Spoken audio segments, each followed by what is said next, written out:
The Galactic Defense Council's emergency session was going about as well as a reactor meltdown in a nursery school, which is to say, badly, loudly, and with the distinct possibility that everyone involved would end up glowing in the dark.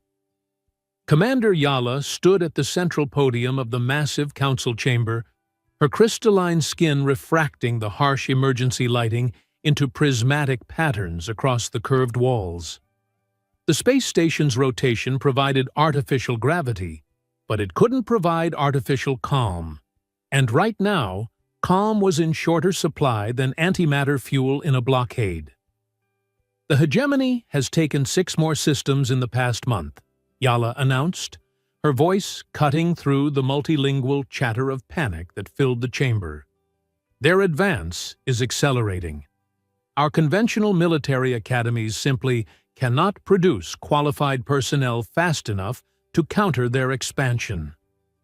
The chamber erupted into what could charitably be called discourse, if discourse typically involved 3 different species simultaneously questioning each other's ancestry, intelligence, and reproductive habits. The Vectani delegation, all 6 arms gesticulating wildly, managed to accidentally slap the crystalline shard representative, who responded with a harmonic shriek that made the universal translators give up and start playing elevator music. Yala waited. She'd been a warrior for longer than most species had been spacefaring, and she knew that panic, like a supernova, burned brightest just before it collapsed into something manageable. Silence. The voice belonged to General Korath, whose Zenthari vocal cords could shatter crystal at close range. The chamber fell quiet, except for one unfortunate Glix delegate whose nervous system was still trying to process the sonic assault. "Thank you, General," Yala said dryly. "As I was saying, the hegemony's expansion isn't just a military problem. It's a mathematical one. They're using child soldiers." The silence turned from shocked to horrified. The practice wasn't just morally repugnant to most council species, it was militarily effective in ways that made career generals wake up in cold sweats. "They start training at age 8, Yala continued, because apparently the chamber needed more reasons to develop collective ulcers. By 16, these child soldiers have combat experience that would take our recruits years to acquire. By 20, they're commanding battalions. It's barbaric, and it's working." Minister Coral Lynn's aquatic suit bubbled ominously as she processed this information. The Depth Lords had reproduction cycles that made human development look positively rushed, and the concept of weaponizing children struck them as fundamentally incomprehensible. Surely there must be alternative approaches that don't require corrupting the young. "There are," said a voice from the human delegation section. "But you're not going to like them." Captain Jake stepped forward, and the eager chamber's attention focused on him with the intensity of a targeting laser. Humans were relatively new to the galactic community, barely 2 centuries of faster-than-light travel, but they'd developed a reputation for solving problems in ways that made other species reach for their emergency medications. "Captain," Yala acknowledged, "the floor recognizes the Human Confederation." Jake nodded and walked to the speaker's platform with the easy confidence of someone who'd spent most of his adult life explaining why his species' solutions seemed insane right up until they worked. The hegemony's child soldier program works because human adolescents, and I suspect the adolescents of similar species, possess cognitive flexibility and adaptability that decreases with age. They learn faster, adapt quicker, and haven't yet developed the rigid thinking patterns that make adults predictable on the battlefield. Counselor Brexta's chitinous plates clicked in agitation. The insectoid species matured through distinct phases, and the concept of using juveniles in combat violated every instinct his kind possessed. "You cannot seriously be suggesting." I'm suggesting we fight fire with fire, Jake interrupted, which was either brave or suicidal when dealing with a being whose ancestors had evolved to dissolve their prey with acid. Accelerated training programs for volunteers aged 16 to 18. Not children. Young adults who are legally capable of making their own decisions about military service. The chamber exploded again, but this time the chaos had structure. Species clustered together, arguing in rapid bursts of their native languages while their translators worked overtime. The Hive World's delegation buzzed like an angry swarm. The crystalline shards chimed in harmonics that suggested deep philosophical distress.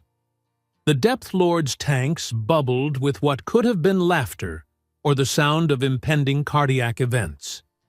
Jake waited for the noise to die down, then continued with the relentless logic that made humans simultaneously invaluable and insufferable as allies. Look, I know how this sounds, but we're not talking about the hegemony's model. We're talking about voluntary enlistment with full psychological screening, accelerated but comprehensive training, and deployment in support roles until they've proven themselves ready for combat assignments. Cubs, Coral Lynn said suddenly, her voice carrying clearly through the artificial atmosphere of her environmental suit.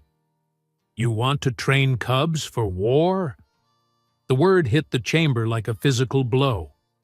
Every species had their equivalent, young beings who should be learning, growing, exploring their potential, not dying in the void between stars. Jake's expression softened slightly. With respect, Minister, they're not cubs.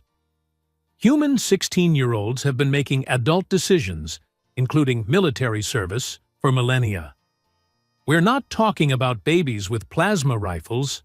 We're talking about young adults with the cognitive plasticity to master complex military systems faster than their older counterparts. General Koreth stepped forward, his scaled hide reflecting the chamber's lights in patterns that suggested deep skepticism. Captain, the Zenthari military has precise protocols for training development. Our recruits begin preliminary instruction at age 25 and aren't considered combat ready until 32. This accelerated timeline you propose sounds less like military doctrine and more like desperation. General, Jake replied with a smile that didn't reach his eyes, desperation is finding yourself 3 systems away from the core worlds, with an enemy that's winning because they're willing to do what we're not. I'm offering a middle path, one that preserves our values while acknowledging the reality that conventional approaches aren't working fast enough. Yala studied the human representative with the analytical gaze of someone who'd survived 3 decades of interstellar warfare. Humans were notorious for their unconventional solutions, but they were also notorious for making those solutions work against impossible odds. What specific framework are you proposing, Captain? Jake activated his personal holoprojector, and the chamber filled with organizational charts, training timelines, and statistical projections that made several delegates reach for antacids. 6-month intensive program. Volunteers only, with full psychological and physical screening. Focus on adaptability, rapid response, and unconventional tactics. The goal isn't to replace experienced personnel. It's to supplement them with individuals who can think outside established parameters. And if your experiment fails, Brexta demanded, his mandibles clicking in what could have been curiosity or the prelude to violence. If these cubs break under pressure, if they die because they lack the wisdom that comes with age. The question hung in the air like the aftermath of a weapons discharge. Jake met the insectoid's compound gaze without flinching. Then we'll have learned something valuable about the limits of human adaptability, and we'll adjust our approach accordingly.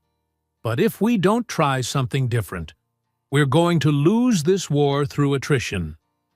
The silence that followed was the kind that preceded either breakthrough decisions or spectacular disasters. Yala looked around the chamber, reading the body language of species whose ancestors had evolved on dozens of different worlds under dozens of different suns. Fear, uncertainty, desperation, and underneath it all, the growing recognition that conventional wisdom wasn't going to save them. "The chair will entertain a motion for limited authorization," Yala announced, her voice carrying the weight of command decisions that had kept the galaxy from tearing itself apart for 3 centuries. Minister Coral Lynn's tank bubbled thoughtfully. "The Depth Lords move to authorize a 6-month trial program with the following conditions: voluntary enlistment only, comprehensive psychological monitoring, and immediate termination if casualty rates exceed established parameters."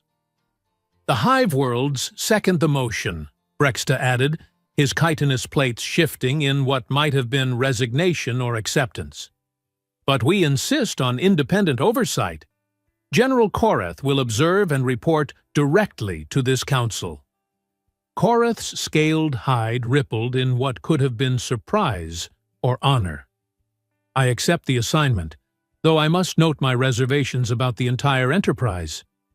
Jake nodded respectfully to the general. "Understood, sir. I'd be worried if you didn't have reservations.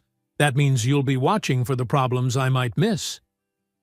The vote was closer than anyone comfortable with democracy would have preferred, but it passed. The Galactic Defense Council had just authorized humanity to do what it did best: solve problems in ways that made everyone else nervous. As the delegates filed out of the chamber, arguing in dozens of languages about the decision they'd just made, Yala caught Jake's arm. "Captain, I hope you understand what you've just committed to. If this fails, if those young people die because of your theories about cognitive flexibility, the political consequences will be severe." Jake's smile was grim but genuine. "Commander, if this fails, political consequences will be the least of our problems. The hegemony will be at the core worlds before we can train replacement personnel using conventional methods." He paused, looking out through the chamber's massive viewport at the stars beyond. Stars that were slowly being consumed by an enemy that had turned childhood into a weapon of war. But it's not going to fail. Humans have been underestimating their young people for millennia. Time to find out what happens when we stop. Yala watched the human representative leave, her crystalline features reflecting both hope and skepticism in equal measure.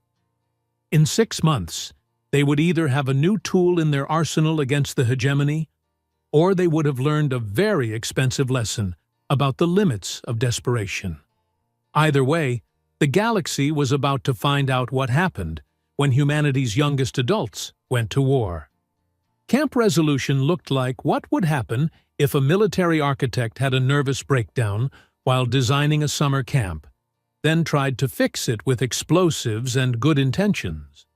The facility sprawled across the rust-colored plains of New Austin, a frontier world where the sunsets were spectacular, and the local wildlife had evolved specifically to make humans question their life choices. Captain Jake stood on the observation deck of the main administrative building, watching 200 of humanity's finest teenagers attempt to march in formation. The key word being attempt. What he was actually witnessing looked more like a controlled riot, with delusions of military bearing. "This is going well," General Korath observed dryly, his scaled hide shifting through colors that suggested deep philosophical pain. The Zenthari had arrived 3 days ago to begin his oversight duties, and Jake suspected the general was already composing his resignation letter in multiple languages. "Give them time," Jake replied, watching a particularly enthusiastic recruit try to march in time to music only he could hear. Humans don't come with factory-installed discipline protocols. Evidently, Koreth muttered, as one of the formation's flanks somehow managed to march into a supply shed that had been standing in the same location for 6 months. The morning's disaster, Jake preferred the term learning opportunity, had started when Sergeant Major Houston tried to run a basic close-order drill. The teenagers had lined up properly, listened to instructions carefully, and then proceeded to interpret forward march as a general suggestion rather than a specific command. The result looked like a migration of caffeinated penguins. "Dice," Jake called through the observation deck's external speakers. "Front and center." Caleb Rodriguez, nicknamed Dice for his tendency to treat life like a calculated gamble, broke away from the formation's remnants and jogged toward the administration building. At 18, he was technically the oldest recruit in the program, and his time running smuggling operations in the asteroid belt had given him leadership experience that Jake couldn't ignore, even if it had been technically illegal in 16-star systems. Dice arrived at the observation deck with the easy confidence of someone who'd learned to read dangerous situations before he could read technical manuals. "Yes, sir? And before you ask, the shed thing wasn't my fault."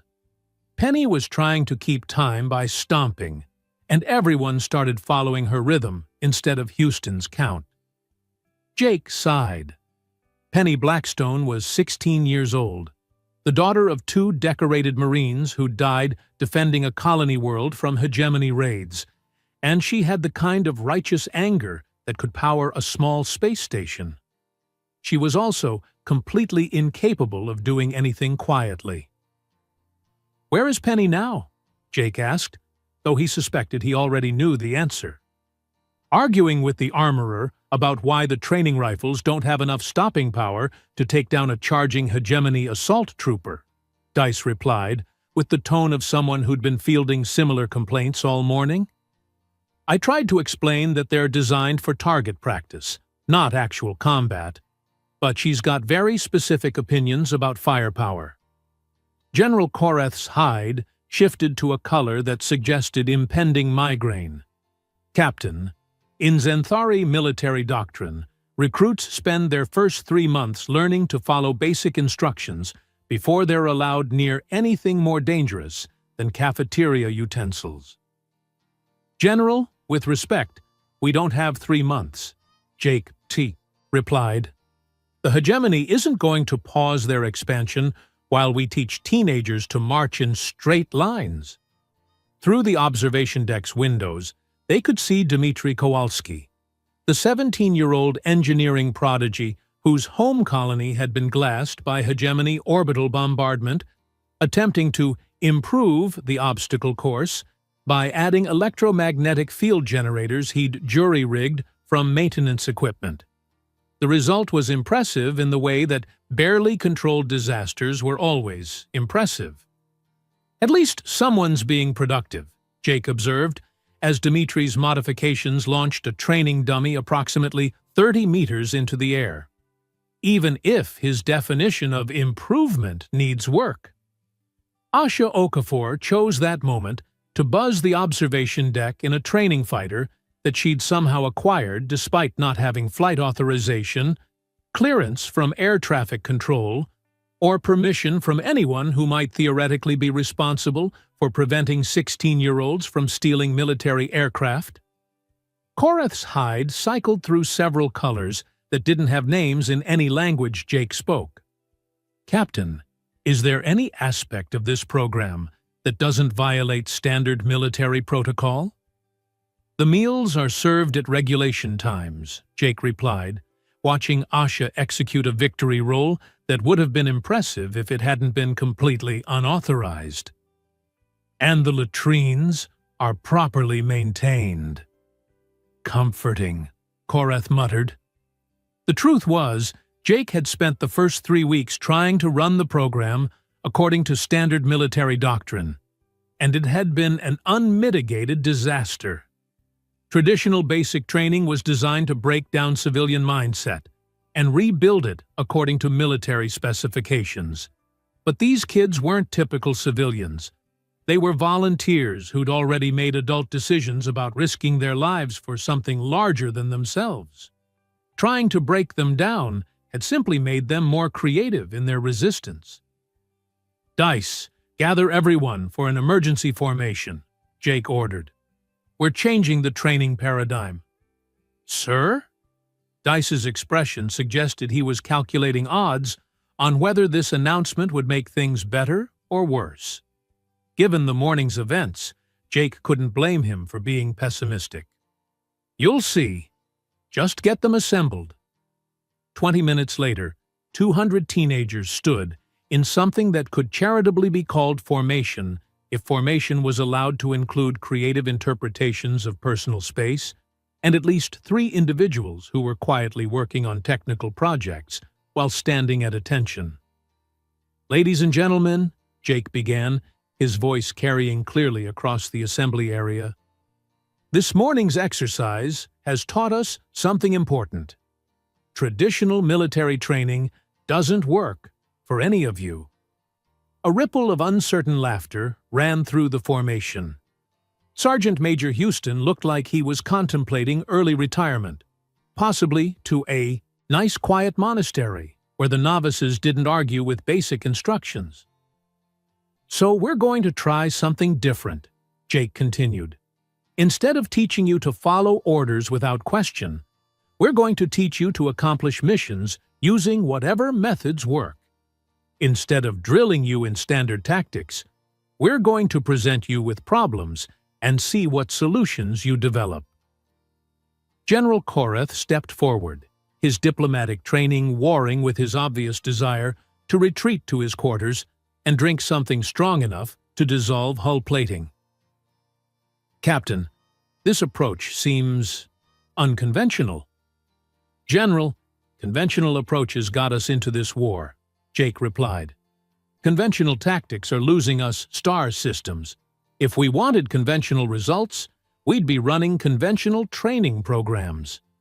He turned back to the assembled teenagers, all of whom were paying attention with the focused intensity of people who'd just heard someone question everything they'd been told to expect. "Your first real assignment starts now. The enemy has taken control of a civilian space station. Hostages are involved. A conventional assault would result in massive civilian casualties, but waiting for reinforcements means the hostages die anyway." Jake paused, letting the scenario sink in. "I don't want to see textbook solutions. I want to see what happens when people who haven't learned that certain things are impossible try to solve an impossible problem." Penny raised her hand, which was more courtesy than she'd shown most authority figures since arriving at Camp Resolution. "Sir, are we competing against each other or working together?" "Both," Jake replied. "You'll work in teams, but the teams will be competing to develop the best solution. Dice, pick 4 squad leaders. Each squad gets access to the same resources and intelligence briefing. You have 6 hours to plan, and tomorrow we'll run the simulations." The energy in the formation shifted palpably. These weren't teenagers being told to march in circles anymore. They were young adults being asked to solve a problem that mattered. Jake could practically see the gears turning in their heads as they started processing possibilities. Dice selected his squad leaders with the careful calculation that had kept him alive in the asteroid belt. Penny for her tactical aggression, Dmitri for his technical creativity, and Asha for her ability to think in 3 dimensions while ignoring minor inconveniences like physics. The 4th squad went to Marcus Webb, a quiet 17-year-old from the agricultural worlds who demonstrated an unsettling ability to predict what other people would do in crisis situations. As the squads dispersed to begin planning, General Korath approached Jake with the expression of someone who'd just watched a carefully maintained worldview collapse in real time. "Captain, I feel compelled to point out that this methodology has no precedent in established military doctrine. "General," Jake replied, watching Dimitri's squad immediately begin sketching modifications to standard equipment, while Penny's team started arguing about optimal breach patterns. If established military doctrine was sufficient, we wouldn't need this program.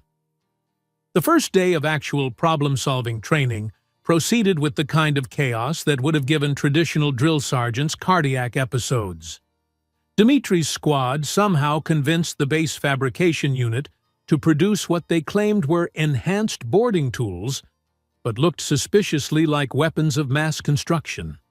Penny's team requisitioned enough explosives to level a small building, then spent 3 hours debating the philosophical implications of collateral damage in hostage situations. Asha's squad disappeared entirely for 2 hours, reappearing with blueprints for what they called alternative insertion methodologies, and Jake privately classified as suicide with extra steps. Marcus's team, meanwhile, set up what appeared to be an elaborate psychological profile of the theoretical hostage-takers, complete with charts, graphs, and analysis that would have impressed criminal psychologists. "This is insane," Sergeant Major Houston observed, watching Dice coordinate between the squads like he was running a military operation instead of supervising teenagers with dangerous levels of creativity. "Probably," Jake agreed, "but look at them work." And they were working, not following orders, not drilling formations, but actually problem-solving with the kind of focused intensity that Jake had seen in special operations units. The difference was that these kids hadn't yet learned that certain solutions were impossible, impractical, or contrary to standard doctrine. General Korath spent the day taking notes that would probably give the Council collective nightmares. His reports were going to be interesting reading, assuming anyone survived long enough to read them. The day ended with each squad presenting preliminary concepts that ranged from innovative to terrifying. Dimitri's technical solutions involved repurposing civilian equipment in ways that definitely violated manufacturer warranties. Penny's tactical approaches focused on overwhelming speed and violence of action. Asha's plans required levels of three-dimensional maneuvering that would have challenged experienced pilots. Marcus's psychological warfare concepts were sophisticated enough to make career intelligence analysts uncomfortable. "Tomorrow we simulate," Jake announced as the sun set over New Austin's rust-colored landscape. "And we'll see what happens when unstoppable meets immovable." As the teenagers dispersed to their quarters, General Korath lingered on the observation deck with Jake. "Captain, I must ask, do you actually believe this approach will produce effective soldiers?" Jake watched the last of his recruits disappear into the barracks complex, their voices carrying across the evening air as they continued planning, arguing, and problem-solving even after official training hours had ended. "General, I believe it will produce something the galaxy hasn't seen before. Warriors who fight like they learned tactics from their enemies' nightmares." "And if you're wrong," Jake's smile was grim but confident, "then we'll have learned something valuable about the limits of human adaptability. But I don't think we're wrong. These kids are going to surprise everyone, including themselves." General Korath's hide shifted through colors that suggested deep uncertainty mixed with reluctant respect. In his decades of military service, he'd never seen training that looked less like proper military doctrine, or recruits who seemed more determined to master their craft. The next morning would bring the first real test of Jake's unconventional methodology. Either these teenagers would prove that youth, creativity, and determination could substitute for experience and traditional training, or they would demonstrate that some military wisdom existed for good reasons. Either way, the galaxy was about to discover what happened when humanity's most adaptable generation went to war. The emergency klaxon that shattered the pre-dawn quiet of Camp Resolution wasn't part of any scheduled exercise. Jake bolted upright in his quarters, immediately recognizing the triple burst pattern that meant only one thing: real-world deployment authorization. His personal communicator was already buzzing with priority messages from Fleet Command, the Council, and several sources that probably shouldn't have had his direct contact information. The first message made his blood run cold. Hegemony breakthrough at Omega-4. Station under assault. ETA for relief forces, 72 hours. Civilian population, 50,000. Current defensive strength, insufficient. Jake was pulling on his uniform before he finished reading the second message, which was from General Korath, and consisted of exactly 6 words. Tell me this is a drill. It wasn't a drill. 20 minutes later, the Camp Resolution briefing room contained 200 teenagers in various states of alertness, one increasingly agitated Zenthari general, and enough caffeine to power a small mining operation. The holographic display in the center of the room showed Omega-4 Station in brutal detail. A sprawling civilian hub with industrial modules, residential sectors, and defensive installations that looked impressive right up until you compared them to the Hegemony fleet, currently turning them into scrap metal. Ladies and gentlemen, Jake began, his voice cutting through the pre-mission tension, this is not a simulation. 3 hours ago, the Hegemony broke through Council defenses in the Kepler sector. Station Omega-4 is under direct assault. The room fell silent with the sudden weight of reality. These weren't training scenarios anymore. They were looking at actual people in actual danger, with actual consequences for failure. The station houses 50,000 civilians, Jake continued, highlighting key areas of the tactical display.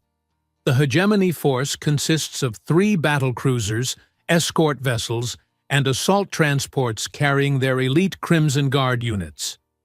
Current station defenses are inadequate. Dmitri raised his hand, his engineering mind already processing the tactical situation. Sir, what's our mission parameters? Are we providing support to existing forces, or are we the existing forces? Penny finished grimly, her tone suggesting she'd already reached the obvious conclusion.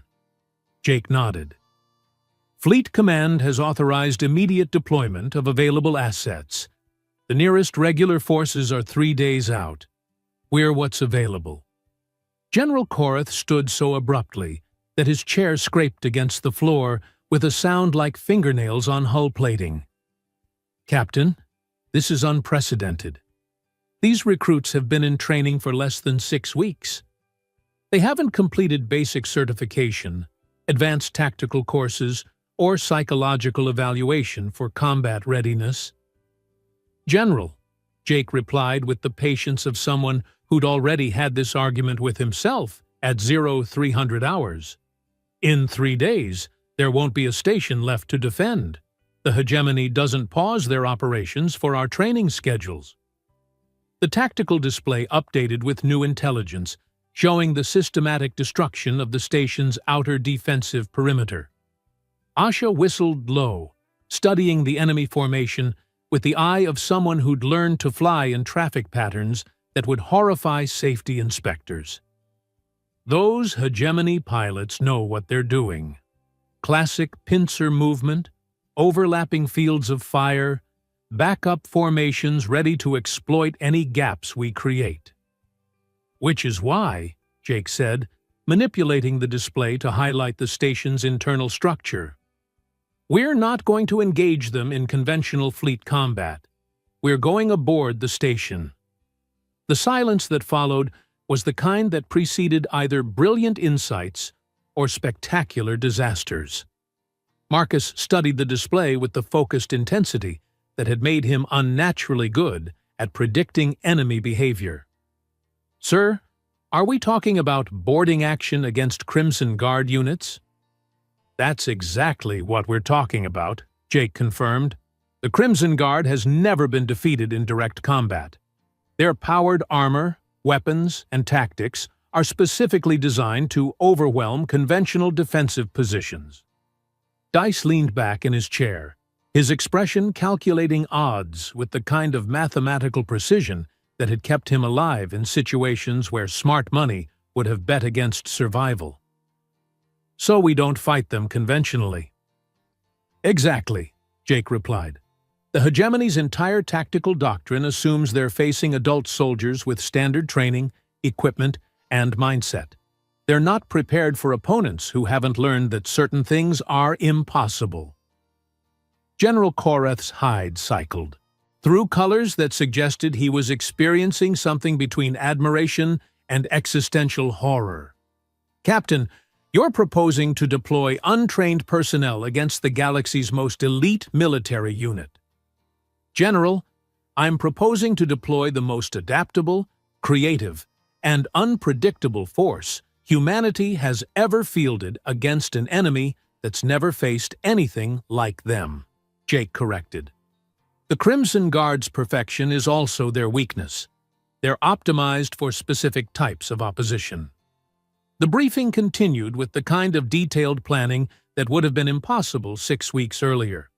Instead of following standard military doctrine, the teenagers approached the problem like an engineering challenge crossed with an elaborate puzzle. Dmitri immediately began sketching equipment modifications. Penny started identifying choke points and kill zones. Asha calculated insertion trajectories that assumed physics was more of a guideline than a law. Marcus developed psychological profiles of Crimson Guard tactical doctrine. Transport arrives in 6 hours, Jake announced as the planning session concluded. Full combat loadout, non-standard equipment approved for field modification. Questions? Penny raised her hand. Sir, what's our rules of engagement regarding civilian safety? Civilian protection is primary objective, Jake replied. Mission success is meaningless if we lose the people we're trying to save. And if the Crimson Guard doesn't give us a choice? Dice asked, his tone suggesting he'd already thought through several unpleasant scenarios. Jake's expression hardened. Then we make sure they regret forcing that choice. The 6 hours before departure passed with the controlled chaos that preceded every military operation in human history, except with more improvisation and less adherence to regulation procedures. Dimitri's engineering team produced what they euphemistically called field expedient solutions, devices that would probably void manufacturer warranties and possibly violate several arms control treaties. Penny's tactical squad organized equipment loadouts that prioritized flexibility over standardization. Asha's pilots practiced insertion maneuvers using flight simulators set to impossibly difficult. Marcus briefed everyone on Crimson Guard psychological profiles with the thoroughness of a criminal prosecutor. General Koreth spent the time composing reports that would either justify the most unorthodox military operation in galactic history or serve as evidence in the court-martial proceedings that would inevitably follow. The transport that arrived to collect them was a converted merchant vessel hastily equipped with military communications and life support systems. Captain Rodriguez, no relation to Dice, despite the name, was a career merchant marine who'd volunteered for what Fleet Command had diplomatically described as high-risk cargo delivery. I've carried exotic materials, dangerous chemicals, and unstable isotopes, Captain Rodriguez told Jake as they loaded personnel and equipment. But this is the first time my cargo has argued with my safety protocols. They'll grow on you, Jake replied, watching Asha attempt to convince the ship's AI to let her pilot the approach vector. The journey to Omega-4 took 18 hours, during which the teenagers did what teenagers had always done before going into combat. They tried not to think about dying while simultaneously planning for every possible way they might die. Dice organized gambling pools on mission parameters. Penny cleaned weapons with the methodical precision of someone working through stress. Dmitri tinkered with equipment that probably shouldn't be tinkered with during interstellar transit. Asha practiced zero-gravity maneuvers in the cargo bay until the ship's automatic safety systems politely requested that she stop treating the hull as a reference point. General Korath spent the transit composing increasingly detailed reports about human military psychology, with particular attention to what he termed adaptive crisis management and structured creative insubordination. The first visual contact with Omega-4 came 8 hours before arrival, when the station appeared on long-range sensors as a slowly tumbling collection of modules wreathed in debris fields and weapons fire. The hegemony fleet hung in space around it like predators around wounded prey, systematically dismantling the outer defensive installations. "Status report," Jake requested, as they approached the combat zone. "3 hegemony battle cruisers in standard formation," the sensor operator reported. "Multiple escort vessels, fighter squadrons conducting systematic suppression of station defenses. Crimson Guard assault transports have docked with sectors 12, 15, and 20. Station defensive response is minimal." Through the transport's viewports, they could see the battle in terrifying detail. Omega-4 was a civilian station with minimal military infrastructure, and the hegemony was treating its conquest as a training exercise. Methodical, professional, and utterly overwhelming. "Time to contact?" Jake asked. 4 hours to minimum safe approach distance," Captain Rodriguez replied. "Assuming the hegemony doesn't notice us and decide to object to our presence." "They'll notice us," Dice observed, studying the tactical displays with the calm focus that had made him invaluable in crisis situations. "Question is whether they'll consider us worth shooting at." "Single transport, minimal military signature," Asha calculated aloud. "They'll probably assume we're refugees or civilians trying to evacuate." "Which gives us exactly one chance to get this right," Jake concluded. The final approach to Omega-4 was conducted in communications blackout, with the transport's military systems powered down to minimum levels. From the outside, they looked like exactly what the hegemony expected to see: another civilian vessel, fleeing the combat zone.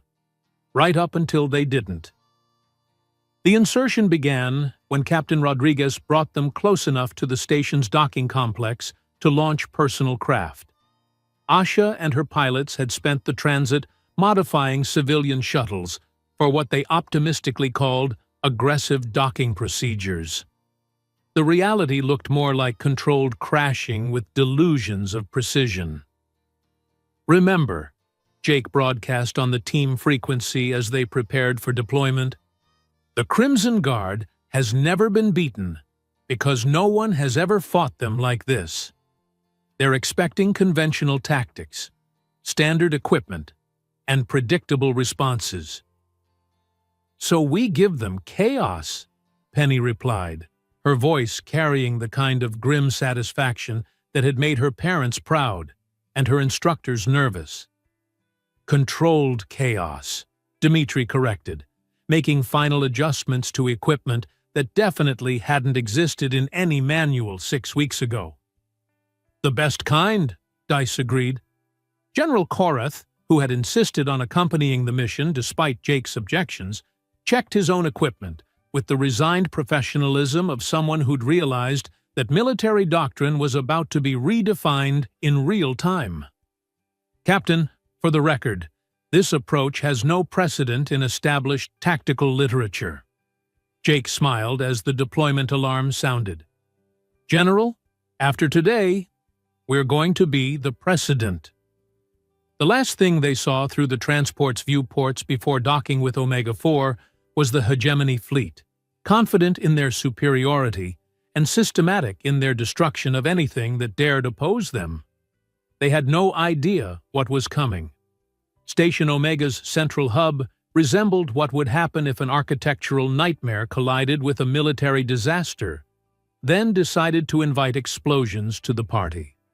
The Crimson Guard had carved through 3 defensive lines with the methodical precision of surgeons performing amputations, and their final assault on the command center was proceeding exactly according to their flawless tactical doctrine. Colonel Hayes crouched behind rapidly deteriorating cover, watching his remaining defenders fall back through choke points that weren't choking anything. The Crimson Guard's powered armor absorbed weapons fire like black holes absorbed light, completely and without meaningful effect. "Sir, we've lost contact with Sectors 12 and 15, his communications officer reported, with the tone of someone delivering bad news that was about to get worse. "Enemy forces are advancing on multiple fronts. Estimated time to command center breach, 18 minutes. Hayes nodded grimly, calculating odds that kept coming up 0. Behind him, 50,000 civilians sheltered in the station's core sections, trusting that someone would find a way to save them. The mathematics of the situation suggested that someone would need to be significantly more capable than a handful of exhausted defenders armed with equipment that predated most of the enemy soldiers. That's when his tactical display registered something that made absolutely no sense. Movement in the maintenance sectors, coming from directions where no friendly forces should exist. Morrison's cubs, Hayes realized, with a mixture of hope and horror. The teenage soldiers had actually made it aboard the station, which meant they were about to die in ways that would give him nightmares for whatever remained of his abbreviated lifespan. The Crimson Guard's advance had the inexorable quality of natural disasters, overwhelming, unstoppable, and utterly professional. Their formation was perfect, their spacing optimal, their fire patterns overlapping with mathematical precision. They moved through the station's corridors like they owned them, because in every meaningful sense they did, right up until the corridors started shooting back. The first sign that something had changed came when Dimitri's jury-rigged modifications to the station's environmental systems turned life support vents into improvised weapons platforms. Suddenly, the Crimson Guard found themselves taking fire from overhead, below, and angles that shouldn't have been possible according to standard station blueprints. "What the?" The lead Crimson Guard unit's comment was cut short when Penny's heavy weapons team dropped through ceiling panels that civilian contractors had never intended to support military operations. Her squad's opening salvo caught the enemy formation in a crossfire that violated several basic principles of interior combat, which worked perfectly, since the Crimson Guard had trained to counter attacks that followed those principles. The real chaos began when Asha's alternative insertion methodology became apparent. She hadn't just stolen a hegemony fighter during the approach, she'd modified it for atmospheric operations inside the station itself. The sight of one of their own aircraft strafing their formation from impossible angles sent the first ripples of confusion through Crimson Guard tactical coordination. But the masterstroke belonged to Dice, who'd spent the entire approach studying Crimson Guard formation doctrine and calculating probabilities. Instead of trying to match their superior firepower or armor, he'd positioned his teams to attack their decision-making process. The Crimson Guard had never faced opponents who treated three-dimensional space like a playground. Walls, floors, and ceilings were all equally valid fighting positions to teenagers who'd grown up in artificial gravity. Equipment was meant to be modified, combined, and used in ways that voided warranties. Most importantly, they fought like they'd learned tactics from sources that had never heard of military doctrine. "Sir," Hayes's communications officer called out with genuine surprise, "the enemy advance has stopped." Through the smoke and chaos, Hayes could see something unprecedented. Crimson Guard units hesitating, their perfect formation fractured by attacks, from directions their training had never considered. For the first time in decades of conquest, the galaxy's most elite military unit was experiencing something they'd never encountered. Opponents who didn't fight fair.